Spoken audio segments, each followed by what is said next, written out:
Hey, everybody, and thank you for joining me in another episode of Plaid Stallion's Toy Ventures. You've probably been tipped off by the description that this episode is a little unique in that I'm not just going to talk about one toy line or one thing, but use it as a bit of a catch-all for some of the more interesting and unusual things I've picked up that I couldn't do whole episodes on. And then also, I kind of wanted to give you all an update as to the channel. Some exciting things are happening around here, and I thought I would just sum them all up in a little bit of a digest version for you. I haven't been making a ton of purchases. I mean, it is post-Christmas, and, I've got a kid in college, but I have bought a few odd little things over the last few months that I thought I'd share. So without further ado, let's go through my stuff, show you what I got. The first thing I got is a gift from my friend Corey, who is also very heavily involved in Toy Ventures magazine. And you might ask yourself, why are you collecting late 80s G.I. Joe knockoffs? And this is definitely not something I do. I think this one from Desert Shield would be early 90s. And this Commando guy would probably be, late 80s, early 90s. And there's a very specific reason. Dun, dun, dun, dun, dun. They are Love Boat figures. The heads are actually Mego Love Boat figures. The Desert Shield guy is Doc Bricker. I don't actually have one, but that is definitely who that's supposed to be. That is Bernie Coppell in the military. But the big one for me is Commando, and that is Isaac's head. Of course, Isaac is a regular mascot for this channel and pops up occasionally in a Where's Waldo fashion. So this white Isaac is kind of like my new favorite thing, and I will be treasuring this guy for a while. I just think this is really fun. There is some really fun reuse of Mego molds out there. I know there's some crazy troll dolls that use Planet of the Apes and Wizard of Oz head sculpts, and it's stuff like this that makes toy collecting interesting, and I'm very grateful to Corey for sending me this. I think this next item may be the most unusual thing I've picked up in some time, and that is the top to Big Jim's Wolfpack pajamas. I'm a tremendous collector of Big Jim, and I have a small curated collection of the Wolfpack items. I'm really a fan, and I have never heard of these. I have never seen these. My friend Rob sent them to me, and sometimes you just look at something and you go, if I don't buy this, I'm never going to see this again, and I'm going to be bothered by that. And with the channel and the magazine, sometimes you just buy things so you can curate them, so you can catalog them. I don't necessarily need to own this forever, but I needed to have it in my hands for a little while. And I just love it. You've got the whip. What I'm assuming is Dr. Steele beating up a bandito of some kind. And then you just have Big Jim in his Safari outfit. So that is like leftover from the Big Jim All-Stars. It's kind of a mess, and I kind of think it's wonderful. I love its artwork. I'm going to try and make a shirt out of this or do something special with it because it's just such a wonderful esoteric piece. I never set out to collect old kids' pajamas, but once in a while you find just something that's so unique and so different, like this Battle of the Planets bathrobe I picked up last year. I missed out on some Micronauts ones, and I was kicking myself for that. It's just something nobody saved, and it's so unusual to find items like this. They're just special in a certain way. This next item was a custom item, and it was a gift to the site. I had featured this on my weekly column, 5 Awesome Things on eBay on the site, and the person who made it saw that and decided to give it to me, and that was really a touching gesture. It didn't arrive until a couple weeks ago, and I cannot for the life of me find the way that the person touched base with me, where it was by email. There's so many ways people can get in touch with you, but I do want to publicly thank them for this. This is awesome.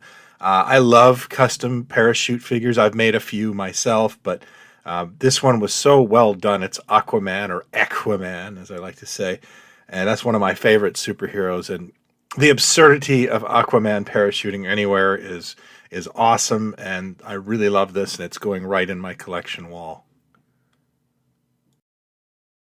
A little while back, there was a person selling their Planet of the Apes collection, and I got outbid on a lot of the stuff. There was some really cool pieces, but I did manage to pick up a few gems like these vending machine prizes. These are stickers and necklaces, and you'll notice that it's all photos of the Mego action figures, the Planet of the Apes action figures. I don't, for the life of me, believe any of this was licensed. There are other iterations where they're larger stickers, and I would love to own all of this stuff. It's just so, I don't know, cheeky and bootleggy. And of course, it's not only Planet of the Apes, but it's Mego Planet of the Apes, one of my favorite things in the world. I had been eyeing these for about 20 years, so I was really elated to finally pick up a set and get it at the price that I was hoping to get it for. This was quite a good deal for me. And it's just one of those little things that it's childhood, and it's stuff that you can't believe anyone saved, and here it is all in mint condition. I could seriously see myself getting into a whole, vending machine, gumball machine, header card, prize hole. This is something that I could really obsess about, and I try to keep my mind off of it because I only have so much time in this life and so many resources. I'm sure we all have a collection that we wish we could go for, but we just know we've got to keep it in check. We just cannot have everything. For the big shutdown again here, I did manage to do a little tour of shops and certain flea markets, and I picked up the odd thing, and I love picking up figures in the wild. The Shogun Warriors Guy King is especially great to me. I love Shogun Warriors, and I kind of have this find them in the wild thing, and that's always kind of exciting when I do find a figure I don't have, and this guy's just terrific. And of course, Acroyer. I chose pink because I probably wouldn't have chosen pink as a kid. I definitely had the blue one, but Micronauts, mint condition, complete Micronauts are just so awesome to find in the wild. I picked this up at a store called Treehouse Collectibles in Toronto. They also carry Toy Ventures magazine issue 1, or at least they did last time I was there. I don't know if they've sold out, but really great store if you're in the area.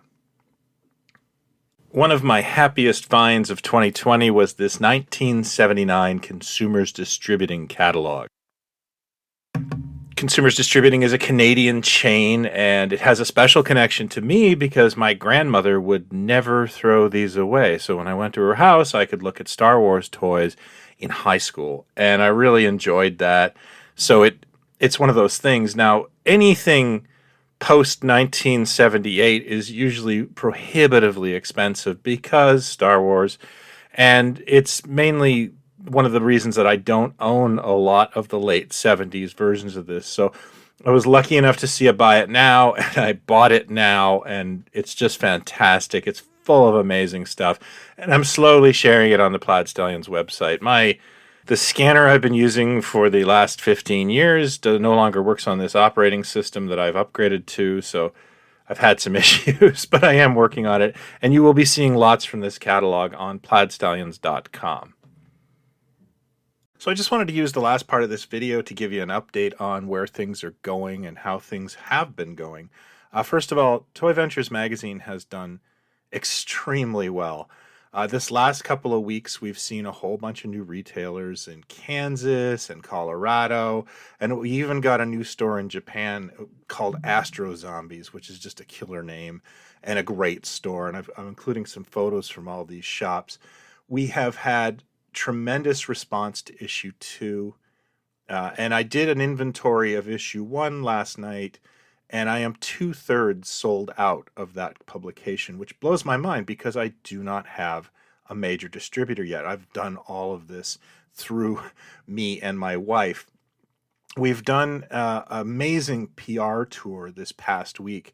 I was on the radio, and also I've been interviewed for print, and the TV news was here all day yesterday, photographing my collection and talking to me about the magazine. So some really good things are in the works with Toy Ventures, and I just wanted to thank everybody who has supported this. It has been incredibly generous of people with their time, sharing the magazine, telling others about it. I am truly overwhelmed with gratitude about the support for this. This was kind of a mad decision. It was a risk. It was a leap. And it's done extremely well. And while I can't quit my job or do anything like that, it's wonderfully validated to see how many people care about this, and I can't thank you enough.